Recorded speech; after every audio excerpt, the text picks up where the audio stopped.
তবে একটা কথা বলে রাখি, আজকে দেখেছেন এক সম্রাটের ভিডিও, সম্রাট তো পিজন ভ্যানে কেমন কান্দা কাটা করছে, দেখেছেন? ভুলে যায়নি 2021 সালের কথা। ইন্ডিয়ান সেকুলার ফান্ডের পক্ষ থেকে এখানে প্রার্থী দেওয়া হয়েছিল সন্দেশখালীতে। 14,000 প্রায় 15,000 ভোট পেয়েছিলাম, 7% ভোট পেয়েছিলাম এতে হিংসার পরেও। যদি ওই সমস্ত সমাজ বিরোধীরা যদি অন্যায় না করতো, মানুষকে ভয় না দেখাতো, মানুষের ভোটাধিকার না কেড়ে নিত, আমার ভরসা ছিল সন্দেশখালী থেকে আমরা হেভি পার্সেন্টেজ ভোট নিয়ে এখানকার জনপ্রতিনিধিকে দেশে রাজ্যের আইনসভায় পাঠাতে পারতাম। কিন্তু আমরা কি দেখেছি? ভোট পেয়েছিলাম 14,387টা। এই 2021 সালে আমরা ভোট পেয়েছিলাম। আপনাদের মধ্যে অনেকে ভোট তো দিতেই পারেননি। যদি দিতে পারতেন তাহলে ভোটের পরিমাণটা কোথায় গিয়ে পৌঁছাতো? সে ভাঙড়ের লোক শান্তিপূর্ণভাবে ভোট দিতে পেরেছিল বলে লক্ষাধিক ভোট পেয়েছিলাম, 1 লক্ষের উপরে পৌঁছে গিয়েছিল। সন্দেশখালীর মা বাপ ভাইয়েরাও যদি ভোট দিতে পারত, ভাবতে অবাক লাগছে। বিগত দিনে যাদেরকে আমরা পার্লামেন্টে পাঠালাম, পার্লামেন্টে গিয়ে টিকটক ভিডিও আছে, সেলফি তুলতে ব্যস্ত ছিল। এইদিকে বসিরহাটের মানুষ, সন্দেশখালীর মা বাপ থেকে শুরু করে, এখানে মিনাখার মানুষজন থেকে শুরু করে, বাদুড়িয়ার মানুষজন থেকে শুরু করে, বসিরহাট লোকসভার মানুষেরা বিভিন্নভাবে বঞ্চিত হচ্ছে। শিক্ষায় বঞ্চিত হচ্ছে, স্বাস্থ্য ব্যবস্থা থেকে বঞ্চিত হচ্ছে, নানানভাবে তারা বঞ্চিত হচ্ছে। তাদের কণ্ঠ হয়ে পার্লামেন্টে বলতে দেখলাম না। তাই সময় এসেছে ইন্ডিয়ান সেকুলার ফান্ডের পক্ষ থেকে জনাব আখতার রহমান বিশ্বাসকে আগামী দিনে ভোট দিয়ে পার্লামেন্টের মধ্যে পাঠান। পার্লামেন্টের মধ্যে গিয়ে আপনাদের যে সমস্যাগুলো আছে সেগুলো বলিষ্ঠ কণ্ঠে কনসার্ন ডিপার্টমেন্টাল মিনিস্টারদের কানের মধ্যে ঢুকিয়ে দেবে। যদি সমাধান না হয় আবারও বলে সমাধানের চেষ্টা করবে।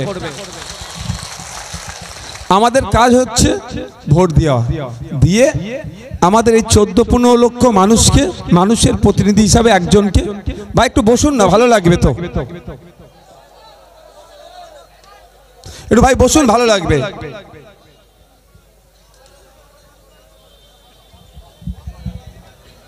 আজকে এখানে অনেক মানুষ আসতে পারেনি, বাজারে এসে চায়ের দোকানে বসে আছে, ভাইজানা কি বলছে শুনবে, কিন্তু এই গ্রাউন্ডের মধ্যে এসে পৌঁছাতে পারেনি, সাহসে কুলোয়নি। রাস্তায় আসার পথে দেখলাম প্রচুর র্যাব প্রশাসনের লোকজন আমাদের রেখেছে আমাদের সহযোগিতার জন্য। তাহলে প্রশাসনের বন্ধুরা আমাদের সহযোগিতা করছে যাতে গণতন্ত্র প্রতিষ্ঠার লড়াইয়ে আইএসএফ যেভাবে এগিয়ে যাচ্ছে, যেভাবে মানুষের কণ্ঠ হয়ে আইএসএফ বিভিন্ন জায়গায় বিভিন্ন অত্যাচারের বিরোধিতা করছে, আইএসএফ গণতন্ত্র রক্ষার লড়াই এগিয়ে যাচ্ছে, আমাদেরকে প্রশাসন বন্ধুরা সহযোগিতা করছে। তাই প্রশাসন বন্ধুদেরকে ধন্যবাদ জানাই। সাথে সাথে আপনাদের বলবো, আপনারা সন্দেশখালীর মানুষ, এই নাজার থানার এলাকার মানুষ, সন্দেশখালী থানার মানুষ যারা আছেন, তাদের উদ্দেশ্যে বলবো, আমরা যখন বাড়ি ফিরে যাব, অত্যন্ত আশার পথে যেমন শৃঙ্খলিতভাবে আমরা এসেছি, ঐক্যবদ্ধ হয়ে দলবদ্ধ হয়ে শান্তিপূর্ণভাবে এসেছি, ঠিক আমরা এখান থেকে যখন বিদায় নেব, কারো কোনো প্ররোচনায় পা দেব না, আমরা শান্তিপূর্ণভাবে এখান থেকে আমরা প্রস্থান করব। তাই তো নাকি ভাই? আমরা নাইকে প্রতিষ্ঠা করতে এসেছি তো নাকি? তো নাইকে প্রতিষ্ঠা করতে আসলে প্রয়োজনে আমাদেরকে পিঠ পেতে দিতে হবে, কিন্তু আমরা কারোর সাথে খারাপ আচরণ করব না। বন্ধুগণ, আজকে আমরা ওই মাটিতে দাঁড়িয়ে ইন্ডিয়ান সেকুলার ফান্ডের পক্ষে জুন মাসের 1 তারিখে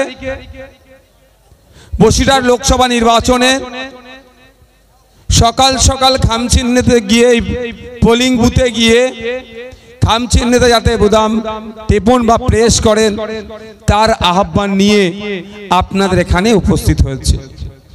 আমরা ইন্ডিয়ান সেকুলার ফান্ডের পক্ষ থেকে জনাব আখতার রহমান বিশ্বাস ভাইকে এখানে আপনাদের জন্য আমরা মনোনীত করেছি। তা আখতার রহমান বিশ্বাসের কাজ কি বর্তমানে আর ভোটে জেতার পরে তার কাজ কি, এটা আগে আমাদেরকে একটু জানতে হবে। আপনাদের জানিয়ে রাখি, ইচ্ছা ছিল আপনাদেরকে চেয়ারে বসাবো, সম্ভব হয়ে ওঠেনি, এখানকার যারা ডেকোরেটরদেরকে ভয় দেখিয়েছে, দূর থেকে অ্যারেঞ্জ করতে হচ্ছে মাইকের, চটে বসাবো, এর মধ্যে নয়, এর বাইরে বার হতে হবে। এই এদেরকে বাইরে বার করে দাও তো, বাইরে বসো। চটে বসাবার চেষ্টা করলাম, সবাইকে পারলাম না, কারণ সেই পর্যাপ্ত পরিমাণে যে চট দেওয়ার কথা তাদেরকেও ভয় দেখাচ্ছে, চমকাচ্ছে, ধমকাচ্ছে। বা একটু বসে যান না, অসুবিধে কি হচ্ছে? লজ্জা লাগছে নাকি? বসুন তো ওখানে যারা আছেন। এখানে মায়েরা আছে, আপনি সরে যান না। এটা সরিয়ে দাও।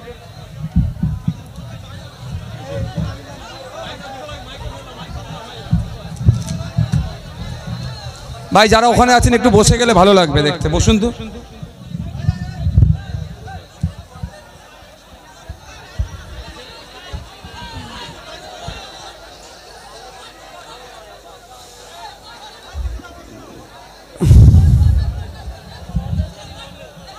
ওটা আরো খারাপ আওয়াজ হচ্ছে। না না, থাক থাক।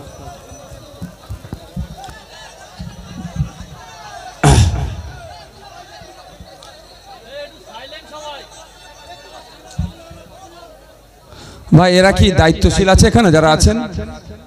কমিটির লোকজন? যদি কমিটির ভলেন্টিয়ার হয় আপনারাই তো বেশি ভিড় করছেন।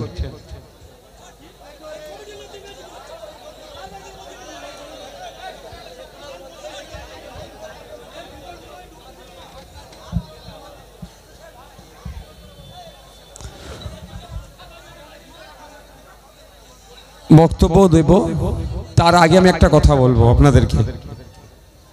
আমরা আজকে এখানে উপস্থিত হলাম, এখন আক্তার রহমান বিশ্বাস ইন্ডিয়ান সেকুলার ফ্রন্টের মনোনীত প্রার্থী, কিন্তু আপনারা যখন তাকে জিতিয়ে পার্লামেন্টে যাবেন, সে তখন আর শুধুমাত্র আইএসএফে থাকবে না, সে টোটাল সন্দেশখালী সহ বসিরহাট লোকসভার মানুষের চাওয়া পাওয়া অভাব অভিযোগ যেগুলো আছে, সে তৃণমূল করতে পারে, সে বিজেপি করতে পারে, সে সিপিএম করতে পারে, সে কংগ্রেস করতে পারে, আইএসএফকে ভোটও দেয়নি, তার দেখার বিষয় নয়। মানুষের কণ্ঠ হয়ে পার্লামেন্টে গিয়ে মানুষের হয়ে কথা বলবে। আমরা এমন লোককে পাঠাবো পার্লামেন্টে, সে জনগণের জনপ্রতিনিধি হবে। এখন আক্তার রহমান বিশ্বাস ইন্ডিয়ান সেকুলার ফ্রন্টের মনোনীত প্রার্থী, কিন্তু আপনারা যখন তাকে জিতিয়ে পার্লামেন্টে যাবেন, সে তখন আর শুধুমাত্র আইএসএফে থাকবে না, সে টোটাল সন্দেশখালী সহ বসিরহাট লোকসভার মানুষের চাওয়া পাওয়া অভাব অভিযোগ